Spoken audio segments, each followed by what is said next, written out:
And finally, new rule, now that they've finished reading the Constitution out loud, the teabaggers must call out that group of elitist liberals whose values are so antithetical to theirs.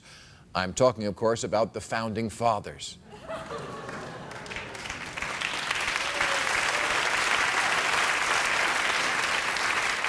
Who the teabaggers believe are just like them, but aren't. One is a group of exclusively white men who live in a bygone century, have bad teeth, and think of blacks as 3/5 of a person. And the other are the Founding Fathers. Yeah, no, it's very good. Very clever. Now, I want you teabaggers out there to understand one thing. While you idolize the Founding Fathers and dress up like them and smell like them, I think it's pretty clear that the Founding Fathers would have hated your guts. And what's more, you would have hated them. They were everything you despise. They studied science, read Plato, hung out in Paris, and thought the Bible was mostly bullshit. And yet, here is a popular painting in Wig Not America. Yes, that's Jesus with the Founding Fathers behind him, presenting the Constitution to America. Either that or it's a settlement offer for that boy after he sued the rectory.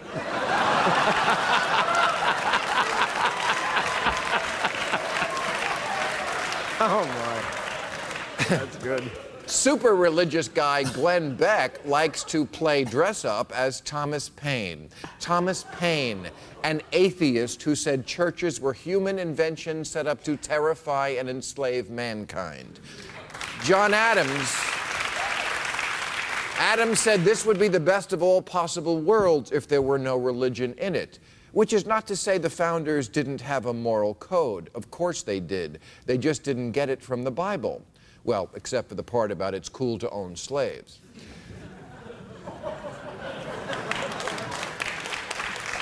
It's in there, folks. I didn't make it up.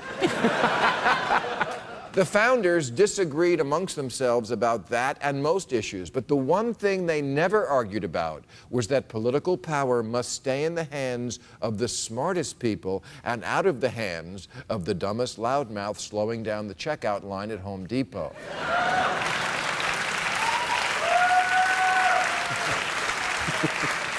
And yet, Sarah Palin once said of Obama, "We need a commander-in-chief, not a professor of law standing at a lectern."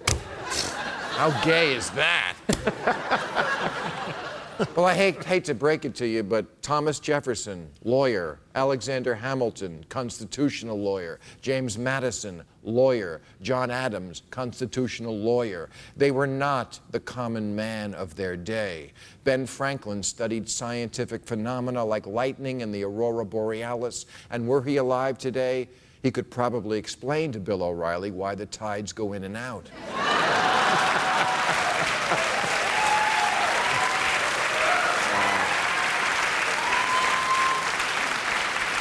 James Madison was fluent in Greek and Latin and could translate Virgil and Cicero. John Boehner can't translate Fareed Zakaria.